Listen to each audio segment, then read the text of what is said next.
అసెంబ్లీకి హాజరు కాని వైసీపీ ఎమ్మెల్యేలపై కూటమి నేతలు విమర్శలు గుప్పించారు. సభకు రాని ఎమ్మెల్యేలపై కేంద్ర ప్రభుత్వానికి నివేదిక పంపించామని, అసెంబ్లీకి హాజరు కాని ఎమ్మెల్యేలకు జీతాలు తీసుకునే అర్హత లేదని వ్యాఖ్యానించారు. ఎమ్మెల్యేలను డిస్క్వాలిఫై చేయాలని బొత్స సత్యనారాయణ మాట్లాడుతున్నారని, అసెంబ్లీకి రాని వైసీపీ ఎమ్మెల్యేలతో రాజీనామా చేయించి పంపించవచ్చుగా అంటూ ప్రశ్నించారు.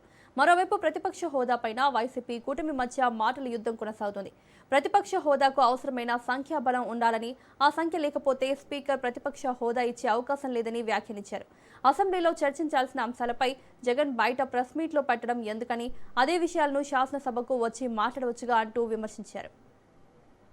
అసెంబ్లీ సమావేశాలు 17వ తేదీ నుంచి 20వ తేదీ వరకు జరుగుతున్నటువంటి నేపథ్యంలోనే ఇక వైసీపీ ఎమ్మెల్యేలు సైతం కూడా హాజరవ్వాలంటూ కూడా ఇటు ప్రతిపక్షం సంబంధించినటువంటి డిమాండ్ కూడా చేసినటువంటి పరిస్థితులు అయితే అధికార పక్షం మాత్రం హాజరు కావాలంటూ కూడా చెప్తా ఉన్నారు. ప్రస్తుతం అయితే స్పీకర్ అయ్యన్ భద్రలో ఉన్నారు, వారితో మాట్లాడుతాం. సార్, ఒక పక్క ప్రతిపక్ష హోదా కావాలని చెప్పేసి వైసీపీ ఎమ్మెల్యేలు అడుగుతూ ఉన్నారు, అదేవిధంగా జగన్మోహన్ రెడ్డి కూడా అడుగుతున్నారు. దీనిపై మీరు ఏమంటారు? ప్రతిపక్ష హోదా కావాలంటే నా చేతులు లేదమ్మా, దానికి చట్టాలు ఉన్నాయి, ఎన్ని ఉంటాయి. నీకు అసెంబ్లీలో టైం ఇవ్వట్లేదన్న మాట అబద్ధం. ఎప్పుడైనా మాట్లాడావా? అసలు అసెంబ్లీకి వస్తాయి కదా నువ్వు. అంచేత నేను మీ ద్వారా ఇప్పుడు కూడా రిక్వెస్ట్ చేస్తున్నాను, రేపు 17 నుంచి అసెంబ్లీ ఉంది మనకి, మీరు అందరూ రండి, మీకు అవకాశం నేను ఇస్తా. మీరు ప్రజా సమస్యల మీద, మీ ప్రాంత సమస్యల మీద మాట్లాడండి, నేను అవకాశం ఇస్తాను, చూడండి. అసలు అసెంబ్లీకి రాకుండా మాకు టైం ఇవ్వట్లేదు అంటే ఎట్లా?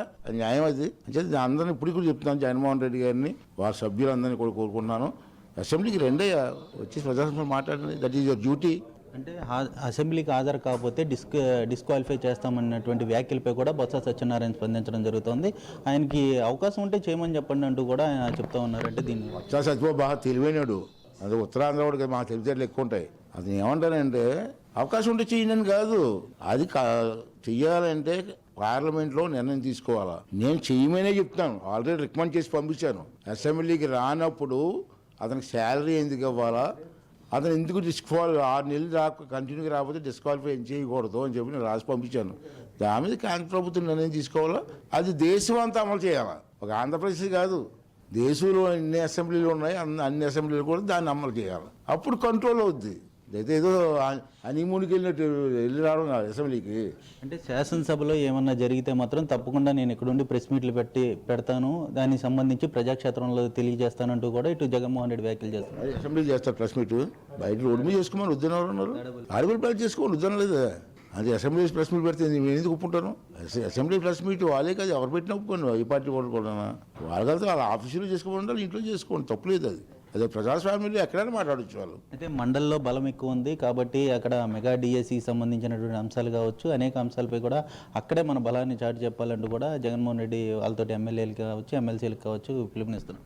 మండలంలో బలం ఉంది కాబట్టి మాట్లాడతాడా? ఇక్కడ బలం లేదు కదా మాట్లాడ్డా? ఏంటంటే 2 చట్టసభలే కదా, ఎక్కడైనా మాట్లాడచ్చు కదా. ఇక్కడ మాట్లాడితే వద్దన్నాడు ఎవరు నిన్ను? ఇక్కడ మాట్లాడి మంత్రి గారిని సమాధానం చెప్పమంటే మంత్రి గారు సమాధానం చెప్తారు కదా, దానికి సాటిస్ఫై అవుతావో అవ్వ అది వేరే సంగతి. మంత్రి గారు సమాధానం చెప్తారు కదా, మరి ఏమని మంత్రి గారు సమాధానం చెప్తారో వినాలి కదా, పరిశీలించాలి కదా. ఏమీ లేకుండా నువ్వే ఊహించుకొని నాకు టైం ఇవ్వరు, అతను ఏమీ లేదమ్మా. మొన్నటి వరకు ఏంటంటే ముఖ్యమంత్రి హోదాలో సభలో కూర్చున్నాడు, ఇప్పుడు ముఖ్యమంత్రి హోదాలో సభలో కూర్చోడానికి అవ్వదు, అంచేత తట్టుకోలేకపోతాడు మనిషి. దానికి రావట్లేదు కానీ చట్టాలు తెలియవు అతనికి. అందరూ ఉన్న ఐఏఎస్ ఆఫీసర్లు, సెక్రటరీలు తెలియదు చట్టాలు.